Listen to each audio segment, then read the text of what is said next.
Science versus Bible. అసలు సత్యం ఏమిటి? మనం ఎక్కడి నుండి వచ్చాం?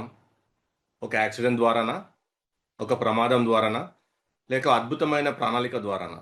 ఈరోజు మనం సైన్స్ పేరుతో ప్రచారంలో ఉన్న అబద్ధాలను విశ్లేషిస్తూ బైబిల్ చెప్పే శాశ్వత సత్యాన్ని తెలుసుకోబోతున్నాం. సైన్స్ దేవుడు లేడని నిరూపించింది. పరిణామ సిద్ధాంతం బైబిల్ను తప్పు అని తేల్చింది. ఈ మాటలు నేడు ఒక ఫ్యాషన్ అయిపోయాయి. కానీ నిజమేంటో తెలుసా? ఇది సైన్స్కి బైబిల్కి మధ్య జరుగుతున్న యుద్ధం కాదు. ఇది రెండు రకాల ఆలోచన విధానాలు, వరల్డ్ వ్యూస్ మధ్య జరుగుతున్న పోరాటం. మన ఉనికి ఒక ప్రమాదమా, ఒక యాక్సిడెంటా, లేక ఒక అద్భుతమైన ప్రణాళిక? ఈరోజు మనం సైన్స్ ముసుగులో ఉన్న నిజాలను, బైబిల్ వెల్లడించిన పరమ సత్యాన్ని చూడబోతున్నాం. ఇక్కడ సమస్య సైన్స్ కాదు, శాస్త్రవేత్తల పక్షపాత ధోరణి అసలు సమస్య. చాలామంది శాస్త్రవేత్తలు తాము చాలా నిష్పక్షపాతంగా ఉన్నామని చెబుతారు. కానీ ప్రముఖ జెనెటిస్ట్ రిచర్డ్ లెవాంటిన్ ఒక చోట ఇలా ఒప్పుకున్నారు: మేము సైన్స్ వైపు నిలబడతాము, ఎందుకంటే మాకు మెటీరియలిజం అనగా భౌతికవాదం పట్ల ముందే ఒక కమిట్మెంట్ ఉంటుంది. దేవుని అడుగు లోపలికి పడనీయకూడదనే మా ఉద్దేశం. చూశారా? సమస్య ఆధారాలది కాదు, పక్షపాతం, బయాస్ది. రోమిలకు రాసిన పత్రిక 1వ అధ్యాయం 22వ వచనంలో చెప్పినట్లు, తాము జ్ఞానులమని చెప్పుకొనుచు బుద్ధిహీనులరి దేవుడు లేడని ముందే ఊహించుకుని పరిశోధన చేస్తే వారికి దేవుడు ఎలా కనిపిస్తాడు? ఆలోచించండి. డిజైన్ ఉందంటే డిజైనర్ ఉండాలి. ఒక బాణం గుర్తు, ఆరోహెడ్ కనిపిస్తే దాన్ని ఎవరో తయారు చేశారని మనం నమ్ముతాం. అంతరిక్షం నుండి ఒక సిగ్నల్ వస్తే అది మేధస్సు ఉన్న గ్రహాంతవాసుల నుండి వచ్చిందని, అనగా ఏలియన్స్ నుండి వచ్చిందని నమ్ముతాం.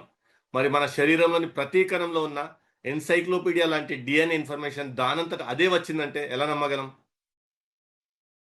నమ్మగలం? ఆలోచించండి.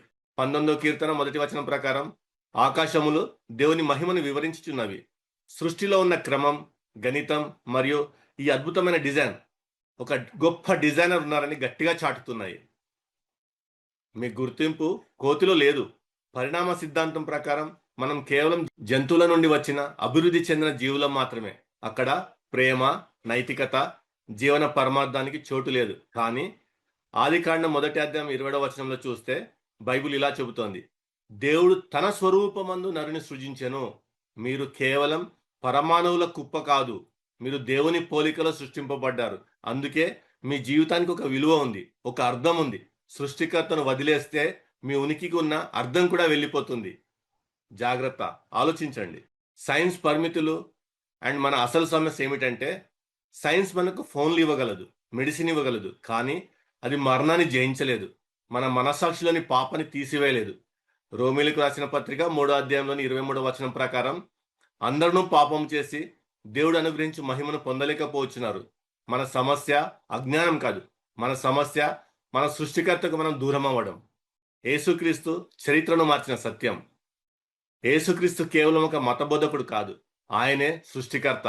ఆయనే మన పాపాల కోసం ఈ భూమి మీదకి వచ్చి శిలువపై ప్రాణం పెట్టి మరణాన్ని గెలిచి తిరిగి లేచాడు.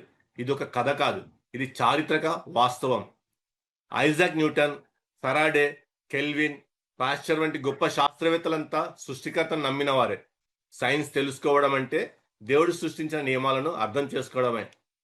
రక్షణ అనేది మీరు కష్టపడి సంపాదించుకునేది కాదు. ఎఫెసీయులకు రాసిన పత్రిక 2వ అధ్యాయంలోని 8-9 వచనాల ప్రకారం, మీరు విశ్వాసము ద్వారా కృపచేతన రక్షింపబడి ఉన్నారు. ఇది దేవుని వరమే. మీరు మీ పాపాలను ఒప్పుకొని యేసుక్రీస్తుని మీ సొంత రక్షకుడిగా అంగీకరిస్తే మీకు నిత్య జీవం లభిస్తుంది. ఇది ఈ లోకం ఇవ్వలేని శాంతిని మీకు ఇస్తుంది. సత్యాన్ని అన్వేషించండి. నాస్తికత్వం అనేది మేధోపరమైనది అని చాలా మంది భ్రమిస్తుంటారు. కానీ నిజమైన జ్ఞానం సృష్టికర్తను భయభక్తులతో ఆరాధించడంలోనే ఉంది. ప్రశ్నలు అడగండి, సాక్ష్యాలను పరిశీలించండి, బైబిల్ చదవండి. మీ గుర్తింపు కోతిలో లేదు, మీ గుర్తింపు దేవునిలో ఉంది. యేసుక్రీస్తు ఇలాగన్నారు: నేనే మార్గము, సత్యమును, జీవమును అని. ఆలోచించండి, సత్యాన్ని అన్వేషించండి. ఈ వీడియో మిమ్మల్ని ఆలోచింపజేస్తే లైక్ చేయండి, షేర్ చేయండి, సత్యాన్ని అన్వేషించండి. Be blessed. Thank you.